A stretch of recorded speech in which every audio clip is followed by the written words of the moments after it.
Hello, everyone, and welcome to a very special edition of our series of global online programming from the Asia Society, or from the homes of those who work at the Asia Society. I'm Tom Nagorski, Executive Vice President of the Asia Society in Brooklyn, New York today. Most of the programming, as those of you who've been watching will know, has been focused, rightly so, on the COVID-19 outbreak and all its consequences and ramifications. We're mindful, though, that people have varied interests and sometimes want to get far away from content about COVID-19. We're also mindful that we are in the early days of Asian Pacific American Heritage Month, always important for us and always something that we mark in one way or another at our global centers. We had hoped to screen the upcoming landmark PBS series Asian Americans at the Asia Society headquarters here in New York. Of course, like a lot of other best made plans, that one went by the wayside, but we are delighted today to have with us on this platform two of the lead producers of that series. We'll have some clips as well.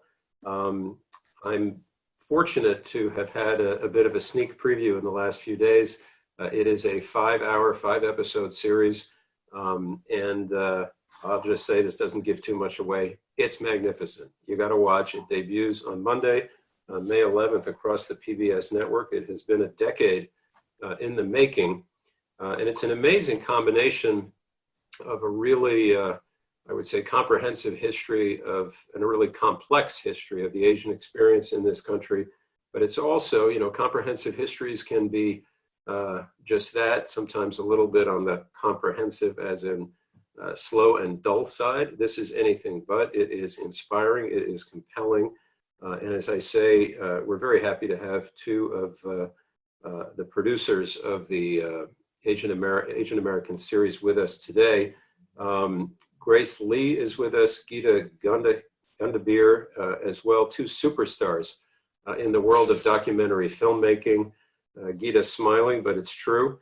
You can review their full bios on the program listing that comes along with this event. They produce between them 3 of the 5 hours that you will see on PBS beginning next week. Grace and Geeta, it's great to have you both with us. I want to start with, start with a big picture question. I mentioned it's been a decade in the making. And that is a long time. And I wonder, just fundamentally, maybe we'll start with you, Grace Lee.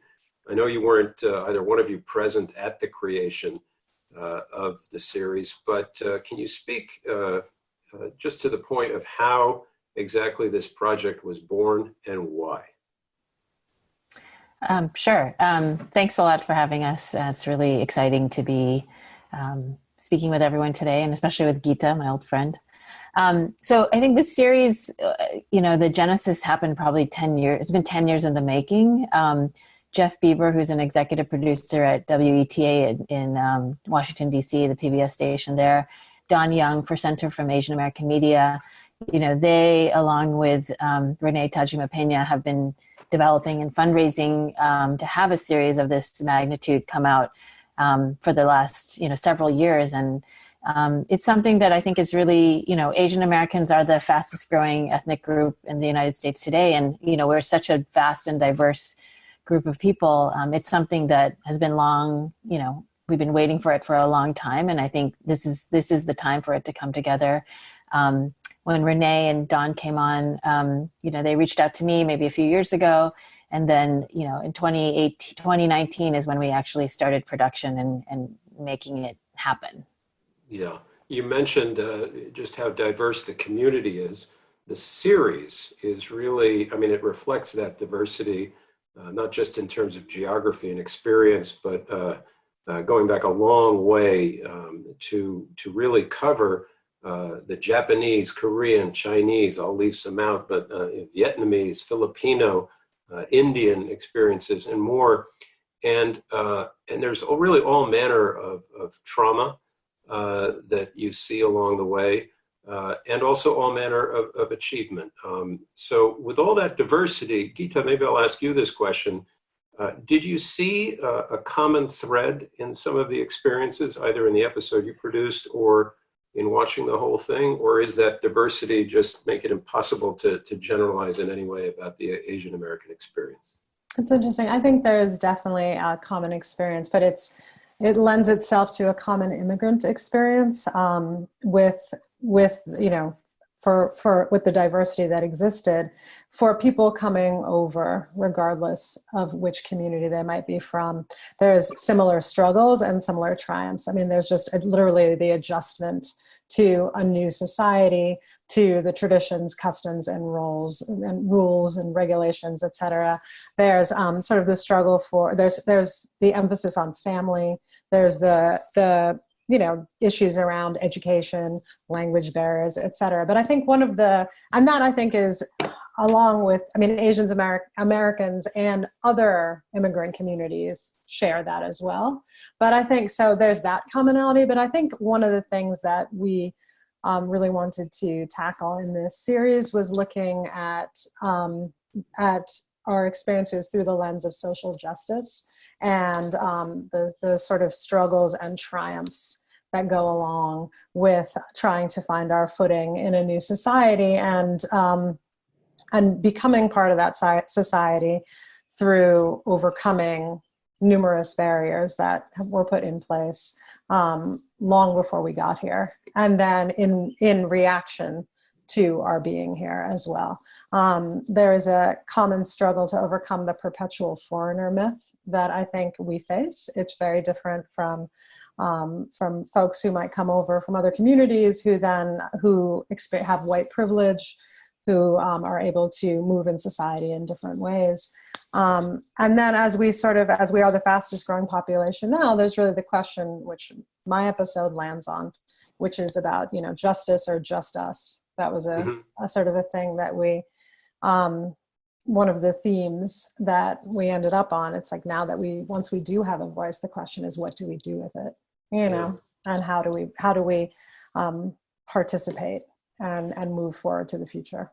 It's interesting you mentioned that. I was going to get to this later, but I'll pick up on it now maybe, is that, early on in the series, there's another common thread, I guess, seems to be this sort of whatever country and community, whatever country people are coming from Asia, and whatever community they land in, there seems to be something like, we just want to make sure we don't rock the boat. Somebody says early on in the series, we don't want to be a critic or critical. And yet, Geeta, in that episode you just described, and of course now we're all the way up into the 1960s and 70s, various Asian American communities get very involved in a critical way, as you say, social justice, whether it's involving the Vietnam War, the farm workers movement. Perhaps you can talk a little bit about some of those specific ways in which, what happened that the don't rock the boat ethos kind of evolved into, well, rock the boat when you feel it's necessary to rock the boat. So I'd love to actually, Grace, I think maybe if you don't mind, maybe you want to start on that question, because I think in your episodes, it's really the genesis of sort of the social people of Asian Americans finding their voice. I think by the time we get to me, to my episode, we are a little bit further along in that process. So Grace, maybe you want to address the beginning of it and I can speak to the end. Sure. In episode 4, which I did, which is looking at the birth of consciousness and the Asian American movement, it's like, 1968 when, Asian American students alongside Black and Latino and Native Americans in San Francisco, held a student strike so that they could have ethnic studies classes. That was sort of the birth of the term Asian American as a political term. But, what I find interesting, also having done episode 2, which is, 40 years prior during the World War II era, you also have people resisting, oppression and resisting structures upon them. We look at the incarceration of Japanese Americans in World War II in that episode, but we also, what I didn't understand fully or have a huge grasp on were the people who were resisting those things as well. So I think that, I think young people always feel like, oh, we're the generation that's going to shake things up. But in fact, previous generations were doing it as well. So I think those themes come through. There were people filing lawsuits. The Tape family story in episode 1. This Chinese American, girl was banned from going to like the white school in her neighborhood, and the mom, protested. So I think these themes of resistance come throughout the series. And yeah. I think the only thing I would add to that too is just to build on what Grace has said, is that we also have to look at the repercussions. I think when you talk about not rocking the boat, for rocking the boat back in the early, like the 1800s, right, the late 1800s, around the time when the Chinese Exclusion Act, took place, and essentially there were lynchings, and there were you were risking your life, and today you still could be, right? I think this is a commonality. I mean, obviously laws have been passed due to much of the efforts of folks who work so hard, again, as Grace mentioned, who came before this time that we live in now. But there was always a backlash. There was always a danger. So I think, the not rocking the boat came from, again, things like the Chinese Exclusion Act, right? The fear of, there could literally be, if you were to do it, if you were to do anything, you could be banned, like from migrating or bringing your relatives over. So I think this is when you look at that, it really sort of, I think, makes us realize how incredibly brave our predecessors were. And even to speak out today, when in my episode, we deal with the murder of Vincent Shen, and Helen Zia, who was a young activist who was trained, in the time that in the 60s, who came out of the movement that Grace's episode covers, again, started a movement in Detroit that a place where there wasn't that kind of consciousness, that consciousness had not reached, that was existed on the West Coast, but it was very dangerous. Like, it was tricky at that time. I mean, a young man had just been beaten to death just for having, he was Chinese, but he was mistaken for Japanese. So for having, again, for the way he looked. And again, the perpetual foreigner myth that we carry. So I just wanted to add that, and it's really important to think about the nuances of what resistance means. And, again, there's triumphs, but there's also a lot of danger. Yeah. And the whole issue of identity and, who you are, where you come from, where you don't come from, one of the most dispiriting things, and I guess this is another common thread as well, and it's not a happy one, is how many times, particularly in the early episodes, you see an Asian in this country striving to make clear what he or she is not, right? Mm-hmm. So there's the Indian community that wants to make clear, in a fascinating story that winds up all the way at the Supreme Court, to make clear that we are not African American, we are not Black Americans. There are the Koreans, I think it is, at some point, who want to make clear to everyone that they are not Chinese at a moment when anti-Chinese feeling runs strong. We're talking now. Not Japanese, yeah. Right, and then we are not Japanese. Mm-hmm. So Grace, I mean, what? Well, first of all, is that just?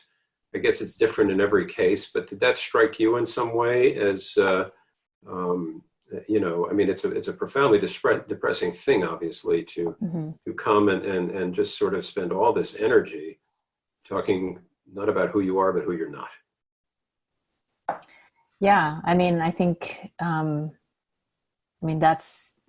that's the promise of the United States, right? Like, in a country that is built on white supremacy, and there is a racial hierarchy because of the history of slavery and, what happened to indigenous people in this country. I think that that's something that Asian immigrants come into as well, and have to sort of figure out where do they belong in this racial hierarchy. And, the episode 1 really looks at that and sort of sets the stage for the rest of the series, I think, in a really interesting way. I think that that's something that is carried with us today. I mean, I've seen photos on the internet of people wearing T-shirts saying, "I'm Korean, I'm not Chinese," don't confuse me with the Chinese virus, right? I think these themes keep coming through because people don't understand what Asian American is. They don't understand what, we don't understand our own history, like even as Asian Americans, to say, oh, you think that someone is going to distinguish between these, ethnic groups. It's part of the challenge and kind of the tension that we sort of navigate, not just as Asian Americans, but in how do we tell this story of this really diverse, collection of folks that come from, have origins in Asia and also here. Yeah, well, I realize we are focusing a lot on the trauma, and the series does for good reason, but there is a great and rather dramatic treatment also of the achievement, and I don't want to understate that. But let's go to one of these clips that PBS has given us, or you've given us. And Grace, you mentioned a moment ago, I mean, it's a remarkable segment about the Japanese experience in America before, during, and after the Second World War. We won't, as I said before, spoil too much. But here's a woman named Satsuki Ina, forgive my pronunciation, born in one of the internment camps set up after Pearl Harbor. And it's a segment that I think speaks for itself. And it comes from the episode called A Question of Loyalty. Let's roll that clip. There was no due process. The government framed it as an issue of loyalty, but there had never been a question of loyalty in the Japanese American community. Nobody asked about loyalty before they were incarcerated. Satsuki Ina's parents were born in the United States, but partly educated in Japan. My mother kept a diary from the day that she married. It's kind of heart-wrenching. She starts out with all this hopefulness, finding the love of her life and looking forward to having a family. 9 months later, they find themselves imprisoned. They were removed to the Tanfran racetrack, which was a temporary detention facility.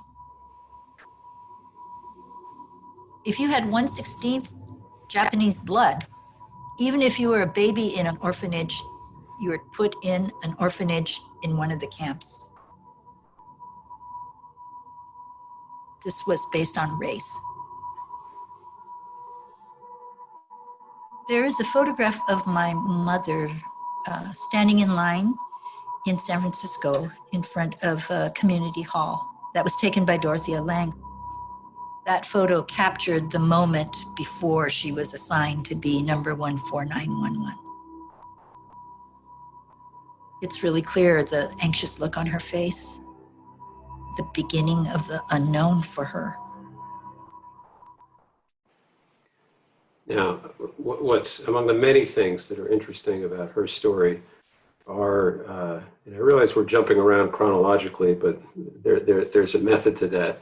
And I find it so interesting that Satsuki Ina comes back, Grace, to the story decades later, and she is involved, along with a lot of other Asian Americans, just last year in protesting the detention of families from Latin America, and I gather in camps that are not far from where she was born. Is that right?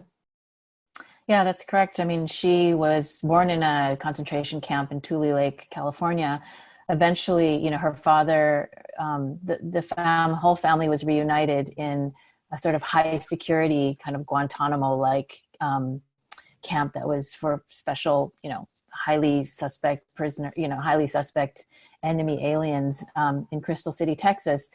And at the site of Crystal City, Texas is about 30 miles from a current detention facility that is holding migrants from Central America right now.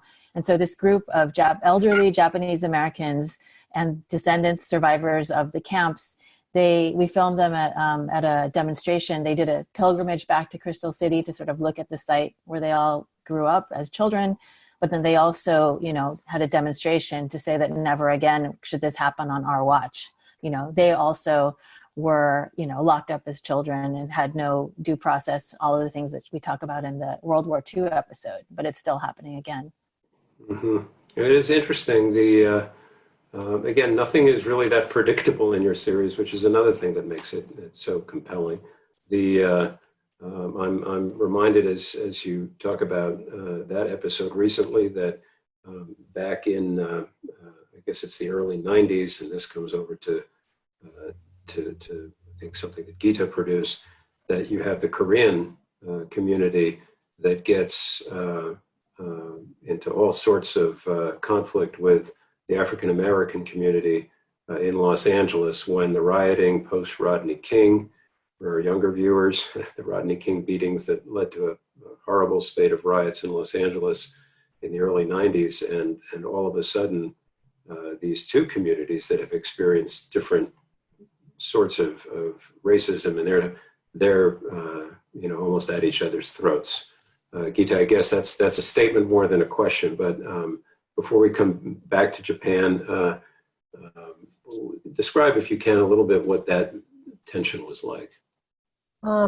Sure, that's another question too. I'd love to include Grace in, because she is not only Korean American, but has worked on other projects based on the story of LA 92. But I think from what I understood, we talked to Alex Coe. He was a young he was a young boy at the time when this when there was, and it's called many different things depending on where your perspective on the issue. Some say the uprising, some say the riots, but there's different terminology for what happened at the time. But I think that it comes back to the issue of the U.S., the foundation, as Grace said earlier, of white supremacy, and there being a racial hierarchy that has been created from the foundation of the country. And I think that what essentially, when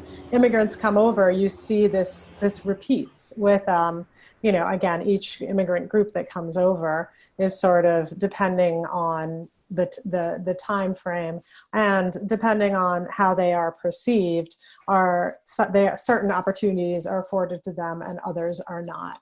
And I think for Korean Americans, oftentimes the places that they were, again, in coming over, they were not wealthy. There was a language barrier, and the places that they could afford to actually, that were available to them to set up a business, were oftentimes neighborhoods that were Black and Latinx, and again, there were pre-existing situations in those neighborhoods and issues of, again, systemic and structural poverty, racism, neglect, that they were stepping into with zero information. Mm-hmm. As Alex Coe says, his parents knew nothing of the civil rights movement. They knew nothing of what had, the struggles of the African American community. And in fact, probably all they knew was what they saw in the news and in the media, and then what they experienced on a daily basis. With a language barrier in place. The news media, of course, is incredibly, and particularly even at that time, incredibly biased when it comes to its portrayal of African American and the Latinx community. So essentially, and then you're talking about systemic and structural poverty and economic policies that essentially put both communities at a disadvantage. It creates a powder keg, and I think that so I think for Alex Coe, he said basically he sees it as both sides, both communities were victims, again, of a white supremacist hierarchical structure. But Grace, I'd love for you to also, is there anything you want to add to that? Yeah, well, and actually, if I can ask Grace a specific question, which is, I don't actually recall how those tensions between the Korean community and the African American community in Los Angeles, how those were resolved, if they were. I assume they were.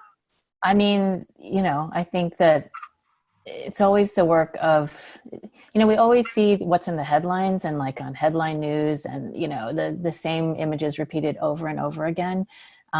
I think it takes the work of people in the community, grassroots organizers, people who are willing to do the hard work, to make inroads with these communities that actually make the change happen. I mean, I live in Los Angeles now. I live in Koreatown right now. I've made a project about K-Town 92 from, unexpected voices from that time period. And, when I did this project a couple years ago, it's really about, how to, not a lot has changed. I mean, that's the sad thing that we learn when we make projects dealing with history. I mean, some of the things, there's maybe 2 steps forward, 1 step back. There's, maybe Koreatown has developed because of, capital coming from South Korea or, it's like the hip place to live right now. But we look at Koreatown right now, it's like everyone is on unemployment. There's no business happening because of the quarantine. Some people say it's as bad as after the 1992 uprising. So, they're very, I think what these big events like, the uprising or the pandemic sort of expose are these fault lines in the structures of our society that were never really strong to begin with, right?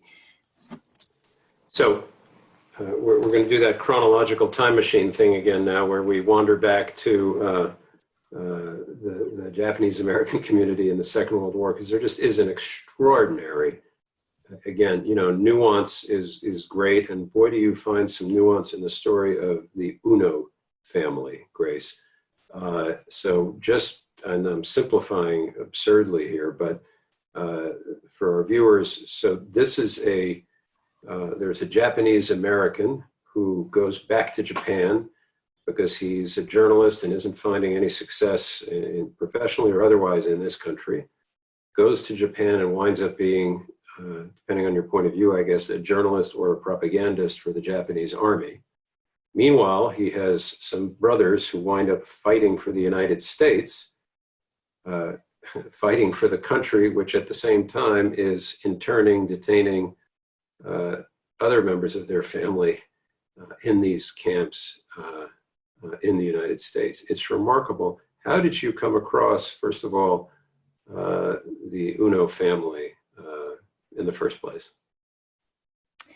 Oh, well, I think there's been a lot. The Uno family is there's another, so let me backtrack. The Uno family is an incredibly remarkable family. The patriarch George Kumamaro Uno came to the United States at the turn of the century. He had 10 kids. And what's so fascinating is these 10 children had really different experiences during World War II.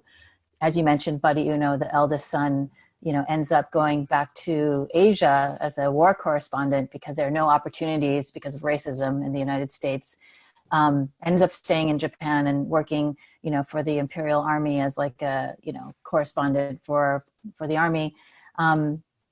His younger brothers end up, during World War II, enlisting in the vaulted 442nd and MS, intelligence services on behalf of the United States. Meanwhile, like the youngest generation all become sort of civil rights activists and help, Edison Uno is considered one of the architects of the, redress and reparations movement. So this, within one generation of this family, there's so many diverse experiences. And what I find fascinating about that is it reflects the diversity of Asian America. Like, we are not a monolithic group. We have really different experiences. We have different ways that we interact with the world. And that one family wasn't even a monolithic group. So exactly, yeah. And there's, I think within the, the grandfather generation, there's like more siblings as well. So, Roberta Uno is somebody actually who I knew, but, she, as well as Renee, the series producer, I mean, the story of Buddy Uno has been written about, but we really wanted to go deep and sort of tell the story of the whole family, because just focusing on one experience is, again, sort of, saying one experience fits all, and that's not the case in terms of Asian Americans. Well, you did a great job with that. And it's a segue, I guess, coming back to you, Geeta. So by the time we come to episode 5, your episode, Japan as a nation has risen in remarkable ways, and its auto industry is a powerful reflection of that rise. It's a juggernaut, and it's a juggernaut that inspires a great deal of resistance in this country, actually across the country, but obviously, not surprisingly, in Detroit, home of the American auto industry, it's particularly powerful. And you mentioned earlier in our conversation the killing of Vincent Shen, a Chinese American, but really that was an example of or a consequence of fury directed at the Japanese. Is that right? And can you talk a little bit about that? Sure, that's right. So interestingly, our executive producer, that's right. Series producer, Renee. Yeah. Renee Tajima-Pena. She had done a film on this years ago, and on this subject, on the murder of Vincent Shen. So Vincent Shen was a young Chinese American man. He was about to be married. He had lived at the time with his mother, Lily Chen. He was planning to buy a house for her. He had gone for his bachelor party. Essentially, he was celebrating his his engagement and soon to be wedding in a bar. And he went to a bar, and there were two auto workers who were actually not unemployed, who were employed, and they saw him in the bar and decided that he was Japanese American, and and essentially in a terrible, horrible racist attack, they picked a fight with him, chased him out of the bar, then hunted him down, and even though he and his friend ran off, drove through the city looking for him, found him, and then beat him to death with a baseball bat.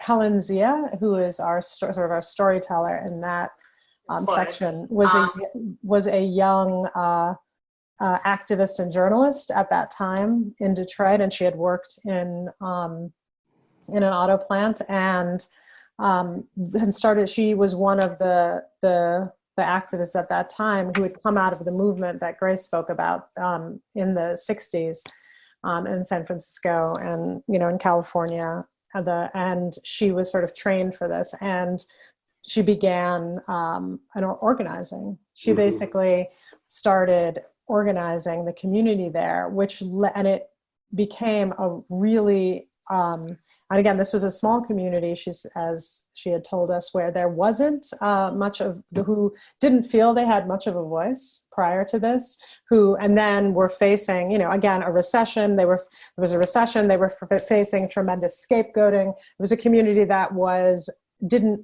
might have been fearful of rocking the boat. But once this murder really sparked outrage, and they were able to come together and start what became really almost a national movement around this issue. It was national, actually, I shouldn't say almost. And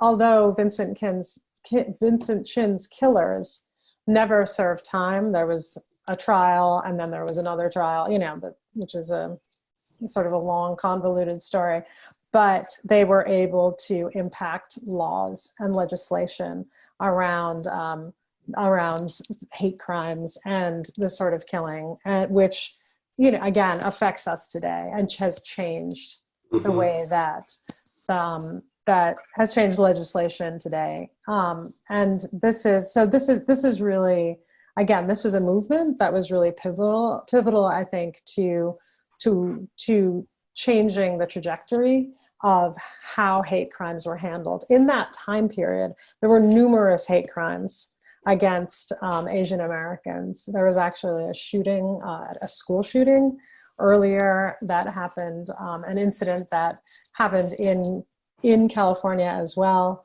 and where a young white man took a gun in this was in Stockton, California, and went into a school that had a large Southeast Asian community and Right. shot up the school. And so hate crimes against Asians were on the rise. And so this was a really groundbreaking, important case. And in the same episode, you cover a lot of ground and come, Geeta, to the much more positive developments, the DREAM Act, Silicon Valley, the growth of Silicon Valley. Jerry Yang makes a major appearance. I mean, he could stand in for many, many Asian Americans who've been part of that success. But you also come to 9/11 and its implications. And that brings us to another clip. Actually, I think it's a couple of clips we have. And these both are voiced by, or they're about, the actor and comedian Hari Kondabolu. And why don't we just run these together now, if we could, and we'll talk to you on the other side.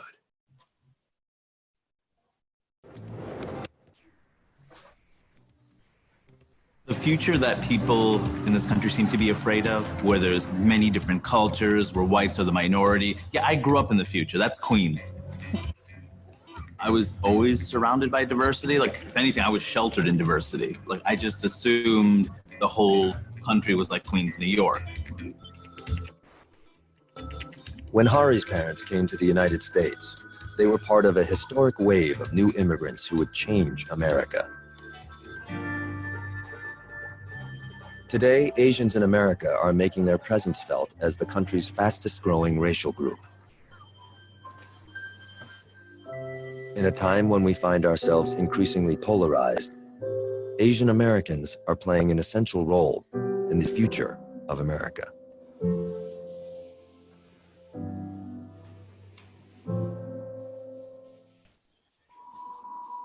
One of the weird parts about being a brown person in that post 9/11 era is you get victimized twice. Like, on one hand, you're afraid of terrorism as much as anybody else is at that point. Like, that's all you're hearing from the media. And then your country hates you. They don't say it openly. But when people are yelling things to you, telling you to go back to countries you're not even from because you're from America. Go home. You don't like America? Leave this country. We're proud to be Americans. You start to get the hint. So I don't remember now, Geeta, whether it was you or it was Grace earlier in this conversation who used the term 2 steps forward, 1 step back. And I felt a little bit watching, just Hari's part there, and also what happens with the DREAM Act, that we come to a moment where it seems like a tide is turning a little bit in favor of acceptance and all that and it isn't just Asian Americans, but then victimized twice. Talk a little bit, if you can, about, I mean, do you find that again is a theme that comes through the series, where the community writ large of Asian Americans are advancing and achieving and succeeding and gaining some measure of acceptance, and then something seems to happen that pushes things back? Is that a fair assessment? I think it absolutely is. I think it is a fair assessment. I think, though, when it comes to progress in general and social justice and civil rights, our community is not unique in this experience. This happens again and again, but and not just for us, but absolutely within the trajectory of this episode that I worked on. What you see, you definitely, I think, one of the most heartbreaking things to me was when Theresa Lee, again, she doesn't tend to like the term, but she is referred to as the first dreamer, but she doesn't like to claim that, because there were obviously many with the same dreams at that time.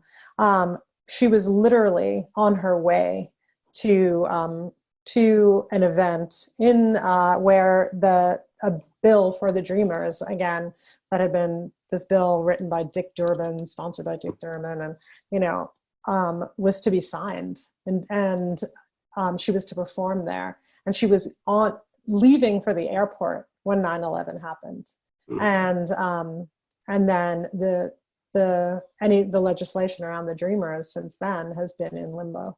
So there has been, a step forward, 2 steps back.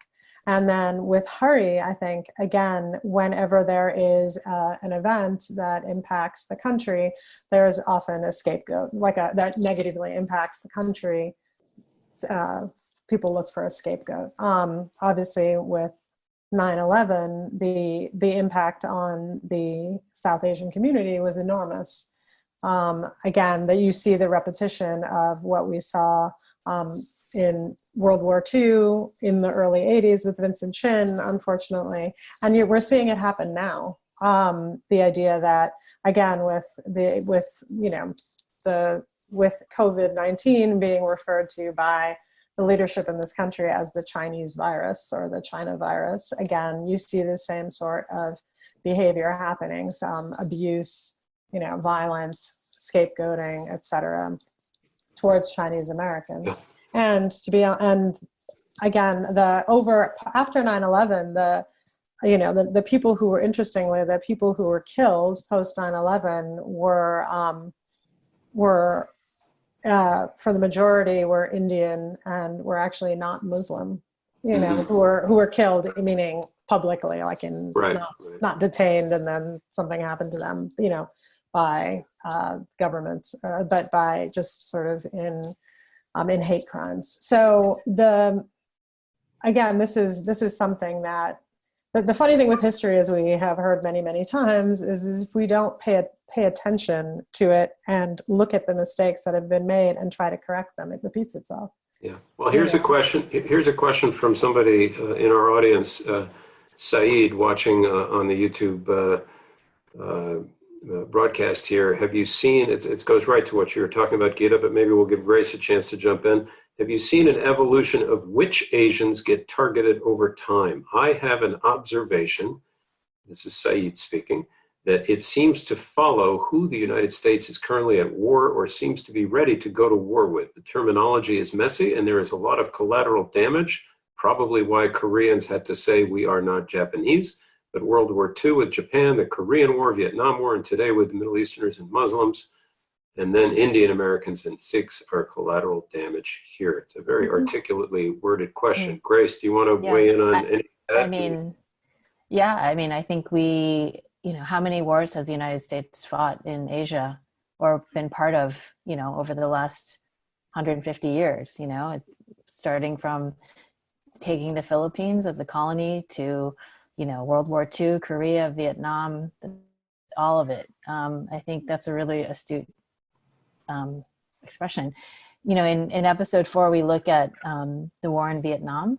And I think what I think is fascinating is sort of, it's a well-tread historical topic for Americans, the Vietnam War, or whether you want to call it the war in Southeast Asia. But I think what's different in this episode is we're looking at it from the perspective of Asian Americans who sort of look like the enemy, yet are fighting on the side of the United States, fighting on the side. And at the same time, in that episode, we look at,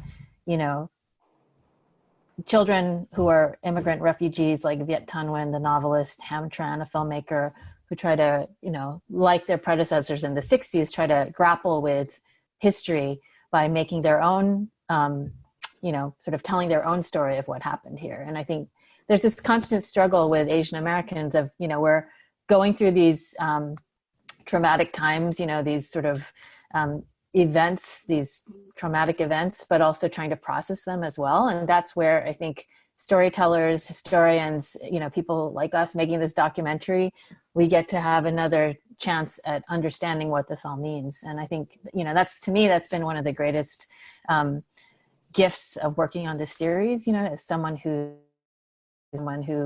knows a lot about Asian Americans. I was constantly learning so many new things and thinking about things in a different way. It's like, I think Geeta said before, it's like a master's course, working on this project. That's wonderful. There is actually, to the point of the Vietnam experience, there's a question that in a way goes to that. Slightly odd question, but it's about gender and gender roles, and I'll spare the long version here, but it's the myth of subservience, and the writer Richie, asking by email, refers to as the fetishization of Asian women. Could the producers comment a bit on the narrative of gender and gender roles? You have in your episode about Vietnam a Korean woman, I don't remember her name, I believe you say that she's the first Asian woman to serve in the U.S. Military. Right. Susan Ankuddy. She was the first Yeah. Asian woman to serve in the U.S. Navy, the first female gunnery officer in the United States Navy, not just Asian, just woman, right? Is she the one, or I go into this question, whether it's her or somebody else in your episode who, fighting for the United States, goes over and almost immediately an American male member of the military basically propositions her. Is that her? That's another war. That's a different war. That's okay, the Vietnam sorry. But it goes to yeah. Well, this issue of gender, does it not? I mean, sure, of course, definitely. Lily Lee Adams was a Chinese Italian from the Bronx, who signed up to be a nurse. She was sent to Vietnam as a 20-year-old right out of nursing school.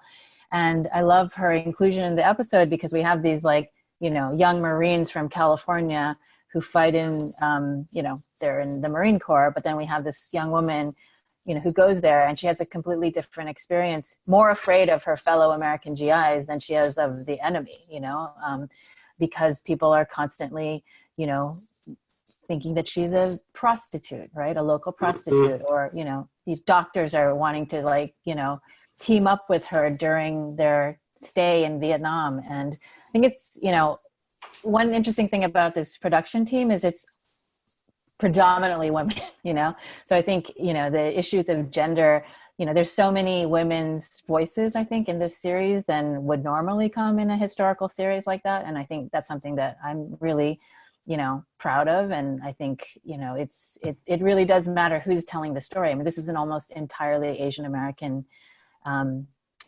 creative team, producing team, research team telling these stories. So as it should be. The fact that we're all women, many of us are women aside from Leo Chang, one of the other producers is significant, and it's nice. Yeah, it was very nice. It's very nice. So here's questions better than any of mine are rolling in now from our audience. And here are two I'm going to twin because they're both in a way about politics. Laura asks via email what your opinions are about Andrew Yang's candidacy for the visibility of Asian Americans. And someone who identifies only as S asks via email, Asian Americans are known for their reluctance to participate in the political process and voting. I'm not sure that's true, but maybe it is. What could be the reasons for this fastest growing ethnic group's reluctance to leverage their number? Okay, according to Pew Research Center, there are more than 11 million Asian Americans eligible to vote this year. Either one of you want to take a crack at one or both of those? I would love to speak to the reluctance to vote. Interestingly, one of the interviews that I had was with a young, an Asian Chinese American woman, and she spoke to the fact that it's not what people see as reluctance is actually about systemic exclusion. Particularly she spoke about, again, the Chinese American community specifically, and with the Chinese Exclusion Act, Chinese Americans were not allowed to vote. They were not allowed to, much like African Americans, they were not allowed to vote. They were not allowed to attend public schools. Again, they were segregated out of public schools, and they were essentially so they were excluded from participating in civic society and in politics. And she talked about the residual trauma on the community and how essentially post the Chinese Exclusion Act, that her grandparents and great grandparents, again, there was a lot of there was a lot of illegal immigration because the immigration laws, because there was essentially a ban.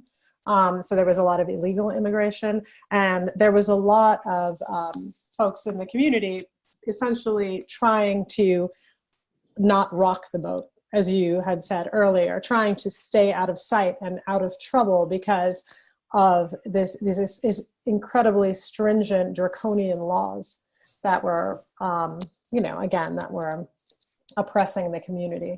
So she said that there is no precedent for it in the community. For example, when you look to your parents and grandparents to, to lead you into participating or to be a model for participating, it doesn't always exist. for Asian Americans because of exclusion.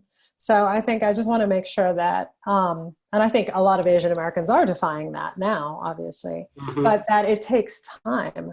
This is generational oppression, generational, systemic and structural exclusion and trauma that you're talking about. I mean, and it's why, and she said something so powerful to me that I will never forget. She said, my ancestors have been here since the railroads were built. You know, this is a young Chinese American woman. My ancestors have been here since the railroads were built. But people look at me every day and ask me if I speak English and see me as a foreigner. My face is the face of a foreigner. And much of that is due, again, to policies that were put in place. And so I just, and that is not addressed. Again, we, Asian Americans are looked at as the model minority. And they are just seen as like people who, again, we are stereotyped as people who do well in school and do well at math and maybe, can go into finance and do really well. But there is, again, this residual, there has been this residual exclusion and oppression. Yeah, I think I'm reminded when we come to the Andrew Yang question, I know there's been, I'm not sure I remember exactly what it's all about, but there've been some, there's been some controversy over, and I think in a way it's sort of refreshing that, again, to the point, not a monolith. There are Asian Americans who are wildly supportive of him and others not so much. But we had, it must be about a year ago now, local members of Congress, Grace Meng here in New York, and Andrew Kim, who had just been elected, Korean American in New Jersey. And Congressman Kim said something interesting, and I'm paraphrasing, obviously, but he felt heartened by the fact that he felt his race and his ancestry on a positive or a negative side had very little to do with his campaign and sort of the where we can get beyond all of that. But I guess we should afford the questioner and Grace, if you want to take it up. Yeah, I mean, the first thing that came to mind, because we were just talking about gender, I mean, there were also two other AAPI women running for president, Kamala Harris, who's part Indian and Black, and also Tulsi Gabbard. No matter how you feel about your politics, I mean, don't forget there were also Asian American, Asian Pacific Islander women running for president. In terms of I think Geeta gave a great example of like the historical residue of, civic engagement for Asian Americans. But I think speaking more recently, I think it's not part of the culture yet. It's something that you sort of learn and, you have to sort of take on, civic engagement as a lifestyle. And actually, I'm not going to cross promote, but maybe I will. There's another series that Geeta and I worked on called And She Could Be Next, which is about women of color transforming politics from the ground up, both as candidates and organizers. And, it sort of runs the gamut of people that were, running in 2018 during the midterm elections, from Stacey Abrams to Rashida Tlaib. But there's also a young Pakistani Muslim American woman named Bushra Amiwala from Skokie, Illinois, who, she's 21 years old and she ran for county commission. She didn't win, but she got like thousands of votes and like got all of her community, South Asian, Muslim, immigrant, suburban, Midwestern town outside of Chicago to go vote and participate. And I think that it's people like Bushra, who are civically engaged. They understand what it means to be, immigrants, children of immigrants, and that, part of the participation of Asian Americans that we, if we understand also that we have a history of people like Daniel Inouye or Patsy Mink, who was the first woman of color in Congress, also in the series, we understand that this is something that we can do, right? Yeah. I was going to say no more questions from the audience because we're running low on time, but then I see, I'm assuming it's who I think it is, a former colleague who is a filmmaker also, and he asks, his name is Melvin McRae, asks via YouTube, so either one of you want to take this up, did you encounter resentment from Black Americans because they feel that Asian Americans may have reaped benefits of the Black civil rights movement, but don't give credit to the Blacks for this? So that's a controversial one. Anybody want to take up Melvin's question? Is that something you encountered in your reporting or your research or your work? I would say, well, Grace, maybe you want to speak to it, because the interview that we used was the professor who was part of K-Town 92. She spoke to, I think there is and forgive me, Grace, I'm blanking her. Brenda Stevenson. Yes, Brenda Stevenson. Yeah. Right, that's right. Brenda Stevenson, who we spoke to in episode 5. She is an African American professor, and she spoke to. We interviewed her also about LA in 92, that section, and she said that absolutely that there is resentment. And I could see it, I could see why it would be justified. You have, again, a lot of, I think Asian Americans who in that, obviously in that chapter of history, the tension obviously existed. The tension was cultural. The tension also was about, many Asian Americans are not necessarily, particularly when they migrate, are not necessarily educated about the struggles, sacrifices, and incredible accomplishments of African Americans, and that we all reap the benefits. That we all, as people of color, reap the benefits of their hard work, dedication, suffering, and sacrifice. And a lot of times that ignorance, unfortunately, or that lack of education around African American history and American history, leads to ignorance. And again, Grace, I don't know if you would. Yeah, I mean, I wasn't. My episodes didn't really, deal with any of those stories. But what I do want to speak to is that a lot of Asian American history is American history, and it's also intersectional. In episode 4, when we talk about the farm workers movement, we talk about the Filipinos working alongside as agricultural workers with the Mexicans. And, we have people talking about how the farm owners like to pit Mexicans against the Filipinos because it was beneficial to them. In the San Francisco State student strike, it was Black students who started the movement to, get Black studies on campus, and Asian Americans followed. I mean, in so many ways, Asian Americans and other more, recent groups have benefited from the struggles that African Americans have been forging for so many years. And I think in San Francisco State, that's exactly what happened too. It's like these struggles, there's so many similarities, but, hopefully more people can recognize that the struggles are intertwined. Yeah, I just want to add, could I add one last thing to that though too? I think, Grace, you're absolutely right. I think when we speak about this issue, we are speaking to a generation born here oftentimes has a very different experience than the generation that migrates. So when you're talking about Asian Americans, the current generation, I think Grace or even Grace and I, whatever generation we might be, again, there is a lot of intersectionality for us in our politics. And obviously, and for example, there's people in our show like Jeff Chang who talk about like a cohesive movement, the Rainbow Coalition. That was his dream. So I think, again, there is obviously progress and there is solidarity, but, those things also, progress takes time. And we're not a monolith. Yeah. We're not a monolith. Well, I wasn't going to go here, but as the son of an immigrant from Norway and an immigrant from Poland, I'm glad to hear you make that point, Geeta, because yes, generations change. I'm also glad that you make the point about progress, because I was going to ask as a last question, and we'll have to keep it brief, but we have spent, and it's maybe appropriate, the preponderance of the hour on the trauma, right? But there is so much achievement reflected in the not only the Asian American experience, but in the series you guys have produced. And I wonder at this moment, yes, it's fraught with what we're going through right now with coronavirus and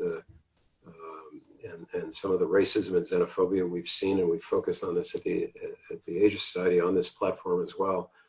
But where is your level of optimism in terms of attitudes towards the community? Political acceptance, success in various endeavors and fields. And I'm afraid that's a big question, and I got to ask you for short answers. Geeta, you first. Oh dear. Okay, so where's my optimism? I have to go look for it. No, obviously, I think we have Asian Americans now are a powerful voice in this, we are a powerful political force in this country. Even if we may, the question around us being reluctant to vote, but we still are, being Asian American, identifying as Asian American in itself is political.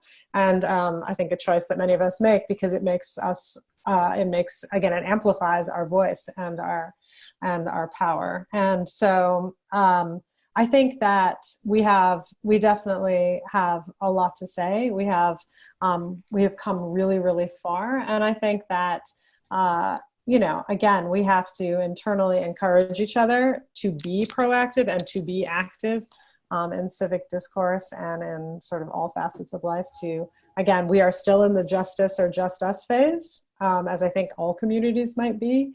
So, but I think it's the onus is on us to really, to work on ourselves internally and build alliance externally so we can work in allyship with other communities to move forward. And again, as Grace said, our history and our future is America's future.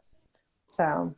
Grace, you want to add anything to those fine words? Yeah, I mean, honestly, like this series gives me optimism because I feel like it's just the surface. It's like an appetizer for all of like you said yourself, the Uno family, that could be a whole mini series. There's so many incredible stories in our history of resilience, vulnerability, optimism, trauma, all of these things. It actually paints us as complex human beings, which we don't always get that kind of portrayal in media.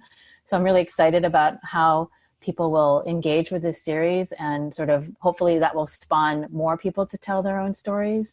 And then also, I'm just going to say both Geeta and I have children, right? Like who are also mixed race and also Asian American and all of these things, and I think that gives me a lot of optimism because, I feel like they have a completely different engagement with what it means to be Asian American right now, like growing up, I grew up in the Midwest in the 80s and nobody knew what Korea or kimchi was and now we have like K-pop and Parasite and now everyone's watching Korean baseball. It's like, where's the United States, So it's a really interesting and exciting time. At the same time, it's also, frightening.